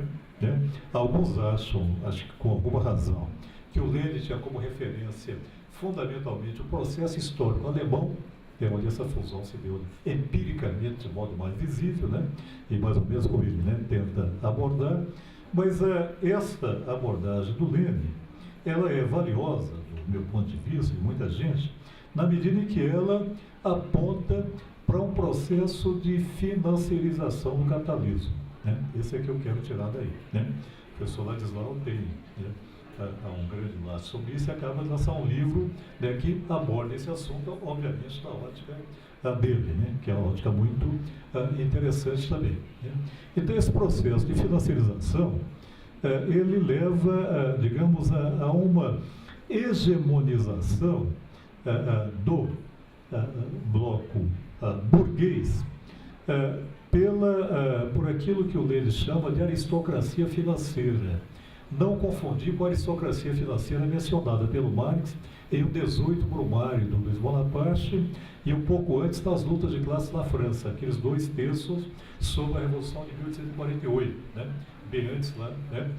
Na França. Né? Então, esse processo de financiarização, ele aponta cada vez mais para uma presença predominante do capital, que o Marx chamava de capital fictício, né? Na direção política, né, e na condução da política econômica do bloco burguês, o que tem uma tremenda implicação no conjunto da ideologia dominante no capitalismo contemporâneo. Então, esse aspecto que eu gostaria de destacar, né, em primeiro lugar, apontando, né, não foi o primeiro a fazer isso, né, mas leva isso de uma maneira muito interessante, nesse pequeno, grande livro do Lenin aí, né. Um outro aspecto que eu não vou destacar todos, não vai dar tempo, é a predominância, né, da exportação de capitais sobre a exportação de mercadoria. Isso aí é imensamente importante também para se entender o mundo contemporâneo. O que ele quer dizer com isso? Né? Não é que desapareceu a exportação de mercadorias, quer dizer, países de desenvolvimento capitalista e industrial exportam produtos manufaturados, né, para países de produção predominantemente agrícola, muitas vezes nem agrícola capitalista, né, e esses países exportam bens primários, né, agrícolas e não agrícolas para os países de desenvolvimento capitalista maior. Né. Bom, o que aconteceu foi uma inversão aí na dominância, a dominância agora, na época dele, né, detectada por ele, no estágio imperialista, é da exportação de capitais, não exatamente da exportação de mercadorias. Né? Ou seja, não se trata fundamentalmente de exportar tecidos finos, mais tarde exportar aparelho de rádio, exportar ferrovias, né, todinhas, o trem, o trilho, etc. Então, né, mas de exportar capitais. Né? O que significa isso aí? Né? Se a gente levar em conta que exportar capital, capital, na conceituação marxista do termo, é uma relação social, exportar capital não é exportar dinheiro. Aliás, o capítulo 4 do Capital tem exatamente como título a transformação do dinheiro em capital. Né? Então, o capital é uma relação social. Né? Capital implica uma relação entre, por um lado, né, seres, um grupo de, né, seres humanos que têm a propriedade jurídica de si mesmos, né, são sujeitos de direito, né, são sujeitos civis, vendem não são proprietários nem têm a posse dos meios de produção, vendem a sua força de trabalho para o proprietário dos meios de produção, que são transformados em capital. Né? São investidos no sentido de produzir mais capital. Né? Então, essa relação social é que é exportada também. Né? Porque às vezes a gente pensa em exportar capital como exportar dinheiro, né? Ou como exportar títulos, etc. Tal, achando que isso aí é algo substantivo, né? E não constitutivo de uma relação. Né? Pegando o caso de São Paulo, no primeiro momento aqui, isso era um imenso cafezão, que em volta, né, marchando na direção do Vale, vindo do Vale do Paraíba, marchando na direção do oeste Novo de São Paulo, Ribeirão Preto, por exemplo. Né? Mais tarde ele faz a curva, vai na direção do Paraná. Né? Hoje você tem isso aqui marcado pela égide da relação capital-trabalho. Não sei se está mais ou menos claro. Né? A relação capital-trabalho, esta tende, aí que eu vou chegar, a ser predominante, né? A ser central do capitalismo contemporâneo. Ou seja, comprando uma pequena polêmica aqui, eu não sou adepto daquela, tenho muitos amigos que são, né, daquela formulação de que permanece ou não permanece a centralidade do trabalho, né? Eu acho que comprar uma briga boba isso aí, do meu ponto de vista, né? É comprar a briga do adversário, né? O que para mim é central transnacionalmente hoje, né? Da Coreia do Sul, né? Ao Piqueri, né? A freguesia do O, é a relação capital-trabalho, né? Essa continua central, né? No mundo contemporâneo, né? Não vou entrar no debate do Clausewitz ou derivados ali, né? Se o trabalho perdeu ou não a sua centralidade. Do meu ponto de vista, a relação capital-trabalho não perdeu de forma alguma a sua centralidade. Bom, mas acontece que o Lênin vai também expor umas outras características que ele atribuía, né, ao imperialismo. Eu vou parar nessas aqui para poder partir, né, em frente, seguir em frente aí, né, que é o que interessa para, né, esse debate nosso aqui.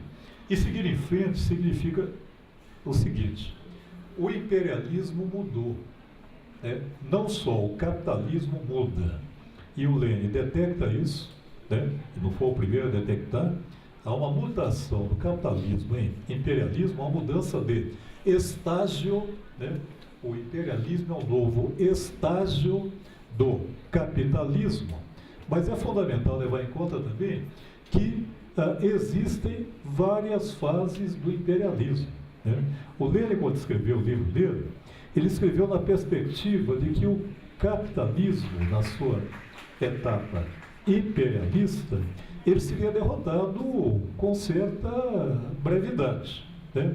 Isto não aconteceu, né? O capitalismo foi, por um certo tempo, derrotado ali na Europa oriental, né? Mas não no restante do globo.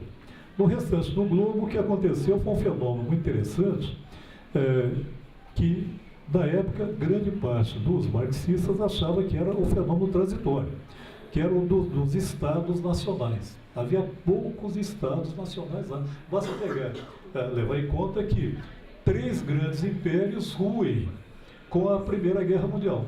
Eram prisões de povos, né? Isso era uma expressão muito atribuída ao Império Czarista, ao Império Austríaco também, mas cabe aí o Império Otomano também, né?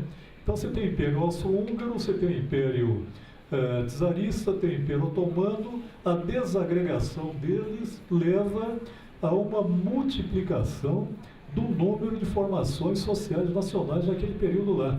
Este número vai aumentar tremendamente após a Segunda Guerra Mundial, com os processos de descolonização também. Então, hoje, o mundo em pleno século XXI, um mundo de formações sociais nacionais, né? Então, eu queria chamar a atenção para esse aspecto político e ideológico também, porque muita gente tenta abordar, né, perspectivas revolucionárias, levando em conta apenas a dimensão econômica. E eu diria que escuta, mas tem Estado-nação, né? A burguesia se organiza fundamentalmente, né, a partir de Estados que, por mais dificuldades que encontrem, né, e são cotidianas aí, cada vez mais aparece até na televisão, são Estados nacionais. Estado-nação não é jurássico, não é coisa do passado. Eu até gostaria que fosse. Eu não sou muito fã de Estado, né? Muito menos Estado burguês, etc. Mas para quem acha que os Estados-nações estão em fase de declínio, de desaparecimento, é bom talvez avisar os chineses, né? Avisar os indianos, avisar os sul-africanos, porque nós estamos aqui convivendo, mesmo o pessoal mais jovem aqui, convive com processos, vamos dizer, com mega processos de constituição de Estados nacionais, né? Que é o caso do indiano, é o caso do chinês, é o caso de vários que eu citei nesse momento aí. A própria dissolução da União Soviética levou a um aumento, né, aí por outros motivos, né, do número de Estados-nações, né, de candidatos a Estados-nações, né? O fenômeno da nação e dos nacionalismos, ele permanece contemporâneo para o bem ou para o mal. Seja nacionalismo de esquerda, seja nacionalismo de centro-esquerda, seja nacionalismo, inclusive, com grande potencial revolucionário. Isso vai desde eventualmente a Coreia do Norte, né? Isso passa pela China, passa pela Venezuela, passa pela Ucrânia, mais à direita, passa pelo Front National na França, mais à direita também, né? E parece que já passa pela Águia Dourada, isso lá na Grécia, né? Que já tem representação no parlamento, e passa pela Alemanha, já novamente com o partido de extrema-direita, ultranacionalista, chegando em terceiro lugar nas eleições para o parlamento lá, né? Então você tem nacionalismo de todos os gostos aí, inclusive no Brasil, alguns nacionalismos, nacionalismo meio grotescas, né? Mas que não deixam de ser, né? Pode ser para mim, não para quem está vestindo a camisa verde e amarela e falando que somos milhões de cunhas, por exemplo, e mandando petistas e similares irem para Cuba, quer dizer, né? Sem sequer se perguntar qual foi a medida socializante adotada pelo governo Lula ou pelo governo Dilma, né, ao longo desse período em que eles estiveram aqui na chefia do Estado brasileiro aí. Então você tem verde, amarelismo aí, tem, né, uma quantidade imensa de... Né, o que tem no Brasil, eu acho, é uma dificuldade muito grande de as esquerdas se apropriarem, né, a seu próprio modo, não modo da direita, dos símbolos nacionais brasileiros, né? Ela entrega de mão beijada para a direita, né? Esse é um outro problema que a gente pode, né, discutir aqui, né? Mas onde eu quero chegar, e caminhando para terminar, porque em algum momento tem que terminar isso aqui, né? Chamar atenção para isso, quer dizer, para a fecundidade dessa proposta de vários autores de traçar uma periodização do imperialismo. Eu vou traçar a minha também rapidamente, mostrar aqui, que não é minha, a inspiração é Pulantzaniana, né? Isso vem dele, né? Então você tem, segundo ele, uma fase de transição, né? Uma fase de transição, digamos assim, a primeira fase, de transição, né? Da fase, digamos, a pré-imperialista, vamos chamar de concorrencial, né? Para, né, a fase, né, para o estágio, no caso do estágio, né, o estágio imperialista, né? Ela se dá, como eu mencionei, no fim do século XIX, início do século XX. Atenção, né? Esta fase, que é a fase, né, durante a qual se constitui aquilo que o Lenin usa, uma metáfora interessante, que é uma corrente imperialista, né, que tem elos mais fortes e elos mais frágeis, né? Essa fase, ela é traumática em algumas formações sociais europeias, né? É bom levar em conta isso. Traumática em qual sentido? Ela é traumática na Alemanha, ela é traumática na Itália, ela é traumática na Rússia. Isso é muito importante para discutir o mundo hoje. Na Rússia deu revolução, né? Esse elo mais fraco, né, da cadeia, né, ou da corrente, melhor dizendo, né? A imperialista vai criar condições que, bem aproveitadas politicamente, ideologicamente, levaram a uma revolução, né? Uma tentativa de transformação socialista da sociedade, né? É um país de capitalismo bastante atrasado, digamos assim. Agora, em duas outras formações sociais ali, né, uma bem pertinho, no caso alemã, essa coisa vai dar fascismo. O fascismo foi, digamos assim, o processo político e ideológico pelo qual a Alemanha entrou na corrente imperialista, né? Segundo pelo menos os autores que eu levo, né, em bastante consideração. O fascismo na Alemanha e o fascismo na Itália também, né? Isso é importante por quê? Porque nós estamos num momento, digo eu, né, de transição. Nós estamos vivendo uma nova fase do imperialismo, né, onde as perspectivas de transformação social não devem ser negligenciadas, mas o risco de fascismo, algo similar, deve ser levado em consideração também. Não é automático que, numa crise capitalista, o desfecho seja necessariamente o socialismo. Isso aí depende fundamentalmente da luta política e ideológica de classes, né? Não está escrito, né, que vem crise, né, do capitalismo, virá na sequência uma revolução socialista triunfante, né? Isso é uma questão sempre lembrada e sempre esquecida por grande parte dos que pretendem participar da Revolução Socialista, nos momentos de crise do capitalismo. No momento nós vivemos uma crise muito grande do imperialismo, ou seja, o capitalismo nessa nova fase, né, na etapa, né, nessa fase do imperialismo. Quais são as fases subsequentes? Né? A segunda fase, muito importante, é aquela que se desdobra entre a Primeira e a Segunda Guerra Mundiais. Né? É aquela que você tem um forte conflito entre grandes potências imperialistas, do Japão até os Estados Unidos, né? Da Alemanha, né, até a Grã-Bretanha, né, passando pela França, Holanda, etc. Então, né, e dotadas de grandes burguesias nacionais. Né. Esse período se encerra com o fim da Segunda Guerra Mundial, né, que abre uma nova fase, né, do imperialismo. Essa fase tem características bem originais em relação às anteriores. Né. Ao longo da chamada Guerra Fria, você tem um fenômeno interessante, um duplo fenômeno que é marcado pela expansão imperialista, que eu vou resumir da seguinte maneira. Né? Nas metrópoles imperialistas, você tem uma hierarquização produzida pela introjeção do capitalismo estadunidense nas formações sociais europeias, imperialistas, britânica, francesa, alemã, na época alemã ocidental, né, holandesa, etc. Então, né, e na formação social japonesa também. Né. Então você já tem um processo interessante em que a tendência é o desaparecimento das burguesias nacionais, porque que é importante que até hoje muito cara de esquerda, especialmente marxista, fala muito em burguesia nacional sem historicizar, né, o fenômeno aí. Né.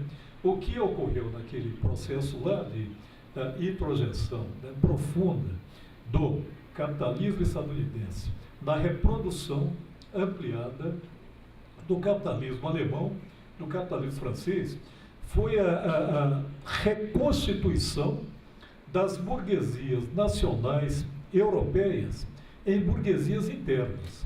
Essas burguesias internas são muito mais, digamos, atreladas, arrastadas pelo processo turbilhonante, digamos assim, né, avassalador, né, de expansão do capitalismo, né, em escala transnacional. Né. Então a burguesia francesa hoje não é uma burguesia nacional, a burguesia alemã não é uma burguesia nacional, elas são mais burguesias internas. E do ponto de vista das formações sociais dependentes, de várias delas, aí no caso do Brasil, por exemplo, você tem um processo também de mutação que não deve ser levado pouco a sério, não, que é a mudança do tipo de dependência. Países como o Brasil, isso foi muito estudado na época, no auge, né, das teorias da dependência na América Latina, mesmo na Europa, não, né? Ou seja, formações sociais que até então se especializavam em exportar produtos primários e importar produtos manufaturados, né, às vezes produtos primários gerados em relações de produção pré-capitalistas, não plenamente capitalistas.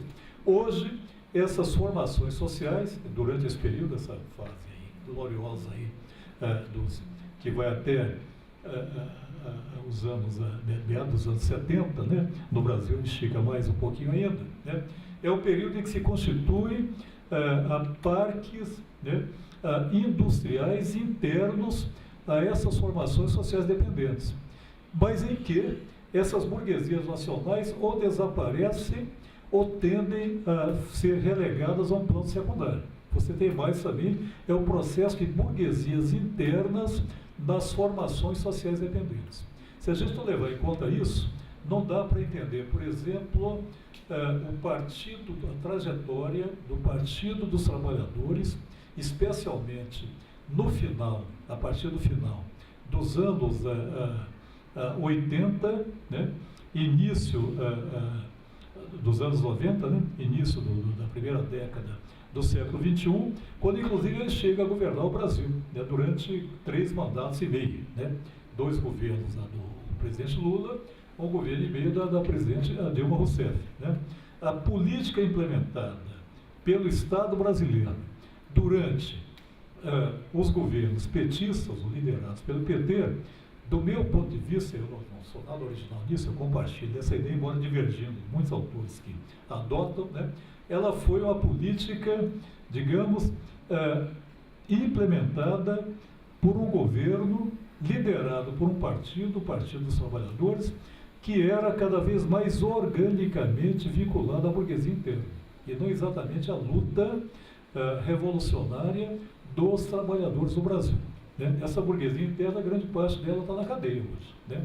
Outra parte não está neutralizada, está dissolvida, a burguesia interna tem uma frágil capacidade de manter a sua coesão, até por conta do seu envolvimento nas teias, né, desse processo turbilhonante aí de expansão, né, e reprodução ampliada internamente a formação social do capital imperialista aí, né? Então, se servir pelo menos para chamar a atenção para o conceito de burguesia interna, essa fala minha já, e tentar evitar falar desnecessariamente de burguesia nacional, é claro que nada impede que ela venha a se reproduzir, dependendo das condições concretas, né? Mas o que nós temos no Brasil hoje, e em formações sociais similares, são burguesias internas, não burguesias nacionais. Burguesias internas dotadas de fragílimo pendor para uma luta anti-imperialista. É diferente, por exemplo, da burguesia nacional chinesa durante o processo revolucionário chinês. Então, a gente atualiza os nossos conceitos, a gente vai ficar um pouco estudando o manual aí e se voltando para a realidade já superada já há bastante tempo aí, sem tentar saber intervir na conjuntura. Né? Para terminar, bom, tá. Então, o que se trata? Quer dizer que se trata hoje, para quem tem uma perspectiva de uma transformação da sociedade, por exemplo, no Brasil, não só no Brasil, né, de contar apenas com os proletários, né, no sentido estrito do termo. Eu não diria isso, não. Eu diria que existem forças, né, formas de luta e questões importantíssimas a serem, digamos assim, apropriadas no processo de luta pela transformação social. Né? Se a gente pegar uma formação social como o Brasil, vou apenas elencar e terminar a minha exposição, por exemplo, a luta democrática no Brasil é fundamental, uma luta democrática e popular. Num país onde o chefe, o comandante, jovem ainda, acho que eu vi a foto dele, se eu não tenho boa memória, mas acho que era ele ali, né? O comandante da rota afirma que, não, de fato, é necessário tratar de maneira diferenciada. A população dos bairros nobres já tem um engano fantástico, aí não tem nobreza no Brasil. A nobreza que teve, quando teve, era basicamente traficantes escravos. Né? Durou muito pouco tempo. Né? O que você tem, vou falar claramente, são burgueses e setores de alta classe média. Ele pensa que no Morumbi só tem nobre, lá não tem um, que talvez tenha um de passagem lá, né? Aquela coisa todinha. Vamos falar claramente, são bairros burgueses e bairros de alta classe média. Então o que ele falou, traduzindo, é o seguinte, né? A luta de classes aqui no Brasil ela é tão cruenta, né? Basta ver o assassinato rotineiro de populações pobres nas grandes cidades, a começar pela cor da pele, né? Que o chefe, né, de um pedaço, né, de um segmento do aparato repressivo do Estado, né, de um Estado burguês, que em tese se apresenta como voltado para o interesse comum, ele explicita uma formulação de caráter nazista e que viola qualquer coisa parecida com o Estado burguês de direito. O que ele falou, em um país burguês minimamente sério, o Estado burguês funcionando razoavelmente bem, daria punição, ou perderia o cargo, ou seria suspenso, cadeia, tal. Eu não gosto de entrar nesse ponto, porque eu não sou especialista nisso, nem quero ser. Mas isso são coisas que, em geral, no capitalismo, se fazem, mas não se explicitam. Né? O discurso é o discurso do bem comum, né? O discurso da cidadania, né? O que revela o quão importante é a luta democrática numa perspectiva anticapitalista hoje, na medida em que a dominação burguesa tem dificuldades em segurar os princípios básicos da própria democracia burguesa. Não sei se está mais ou menos claro. Né? Então, a luta democrática hoje é fundamental. A questão é como, né, articulá-la há uma luta anticapitalista, mas não deixá-la de lado, né? Existe uma segmentação meio besta, né, entre ou você é negro, ou é mulher, né, ou é operário, né? Parece que as coisas são separadas.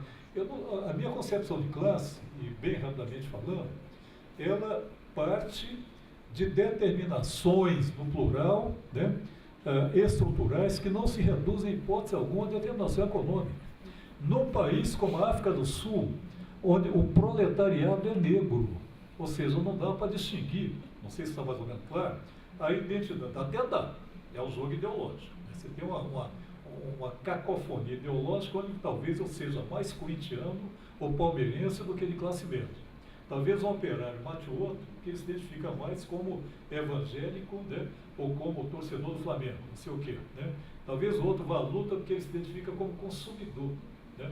Outro como cidadão. Então, juntar isso aí é parte da operação ideológica. Nós estamos com uma batalha ideológica no Brasil muito grande, onde é uma tentativa de convencer proletários e proletárias de que eles e elas são de classe média.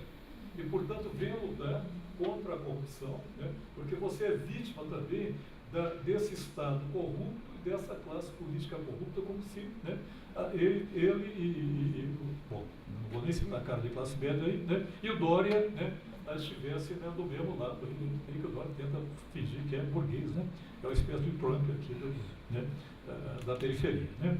Mas então você tem um problema da constituição de identidades, onde não existe classe sem identidade de classe. Né? Eu não entendo isso. Se o proletariado é em grande parte feminino, né, é claro que é da luta ideológica de classes separar a condição feminina da condição proletária. Não sei se está mais ou menos claro. Né? Então, parece que o operário não tem ideologia, não tem identidade, as identidades são circundantes, né, ao processo de constituição do proletariado. O proletariado é processual, não é um dado. Né? E ele se constitui na luta, e essa luta é uma luta econômica, mas é fundamentalmente uma luta política e ideológica. A conquista do poder político, ela não se dá por um automatismo ideológico. Daí eu voltar ao meu ponto de partida. Uma crise econômica não necessariamente e muito menos automaticamente redunda em revolução socialista.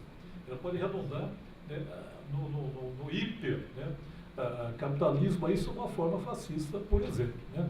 Porque nós estamos correndo o risco de assistir em várias formações sociais nesse momento de profunda crise vivida pelo capitalismo. Não é uma crise final, de forma alguma, eu pelo menos não acho que é, não me provar que é, né?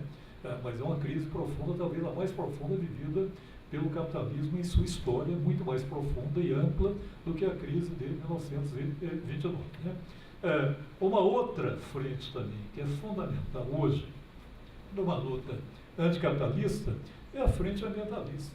Né? Ou seja, não dá, e o Marx era profundamente preocupado com a questão do meio ambiente, já naquela época, a relação entre capitalismo e meio ambiente, né?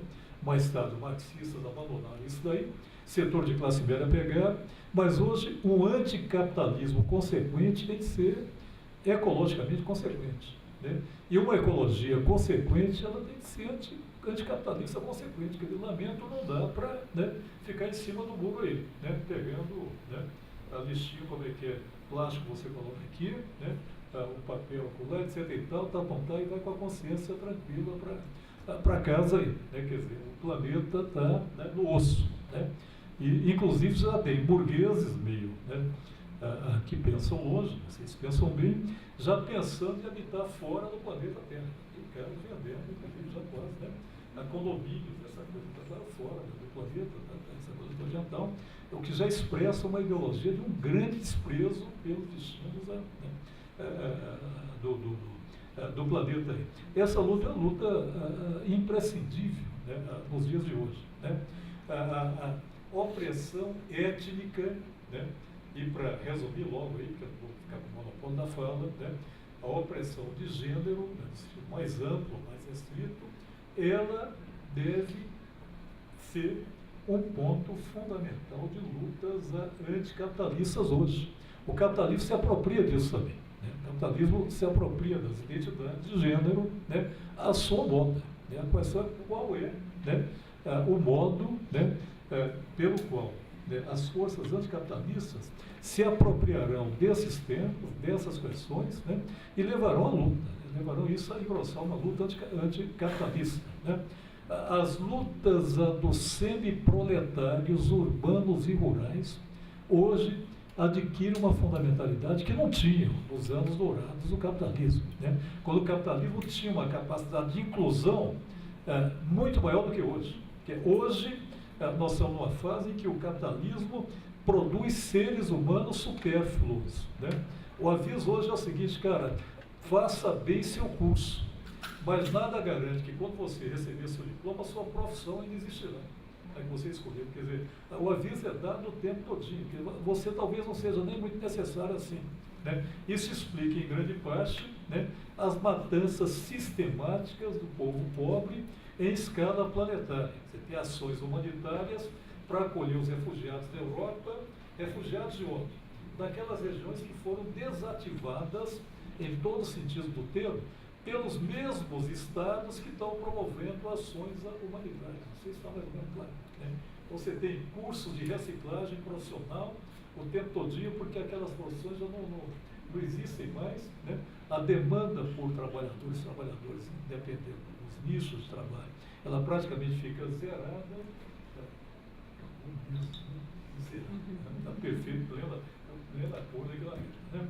Então eu queria simplesmente chamar a atenção para o seguinte, quer dizer, mais do que nunca é necessário estar atento às novas contradições e questões produzidas na atual fase do imperialismo, né?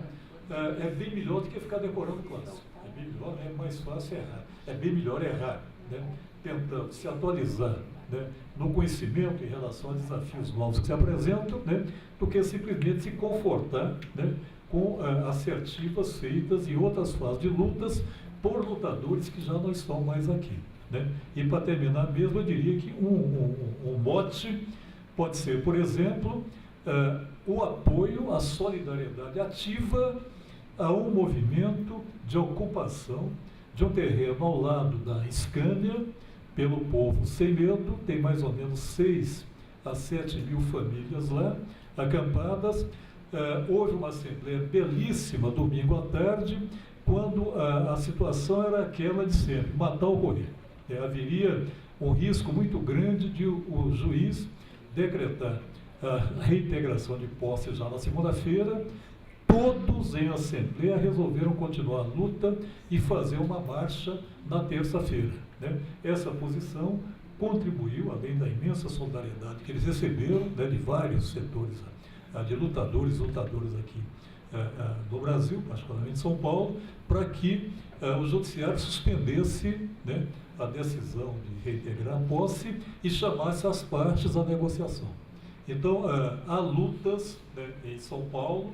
São Paulo está fervilhando, boa parte da classe média desanimou um pouco, até porque a vida de professor hoje é muito complicada, né, para lutar, até para poder trabalhar, quanto mais para lutar para mudar as condições de trabalho, né, a começar, né, pelas universidades, inclusive aquela em que nós estamos, né. Isso acabou levando a uma série de cansaços, né, mentais, emocionais, físicos, sei lá o que então, e aquelas manifestações de classe média que seguraram, né? É bom não bater muito na classe média não, tem uma classe média de direita, conservadora, e tem uma classe média que foi às ruas, um setor ligado à cultura, se vestiu de vermelho, mulheres, né, foram a certas residências de bairros nobres, né, vamos chamar burguesa e similares aí, então não se deve bater muito, do meu ponto de vista também, na classe média, porque ela é dividida. Política, ideologicamente, aliás, eu sou de classe média, né? Não tenho nenhuma vontade de fantasiar de proletário, né? E há setores de classe média que estão na luta, embora um pouco cansados. É hora de retemperar, né, os ânimos aí, voltar à luta, retomar a luta, né? Porque ela continua, né? Isso é um jargão, né? E continua muito perto da gente, né? Muito perto da gente, não só a luta, né? Uma luta por sobrevivência, mas uma luta de caráter civilizatório frente a uma política de Estado no Brasil, não só no Brasil, que tem cada vez mais caráter de barbárie. Eu não vou nem ler as notícias de ontem para hoje em relação ao funcionalismo público, em relação à marcha no Rio Grande do Sul, Bagé, em solidariedade a um policial que foi punido, segundo os estatutos jurídicos brasileiros, porque matou não sei alguém, toda a solidariedade frente a ele, a policiamento de aulas, já tem pequenos movimentos que estão querendo publicidade, e estão ofertando recompensa para quem denunciar, de preferência filmando o professor que entra para dar aula com partido, como se já não fosse um partido da escola sem partido, que estão vivendo momentos de barbárie no Brasil, que ou nós enfrentamos agora, ou nós sabemos que pode acabar muito mal. Ou nós queremos que acabe bem, que a luta continue, que a vida floresça, que a cultura se desenvolva, que neste mundo caibam todos e todas, né? Não devemos nos acomodar. Né? Esse é o recado que eu queria dar, né? Nessa palestra sobre um tema que até hoje eu não descobri exatamente qual era, mas espero ter dado alguma contribuição. Muito obrigado.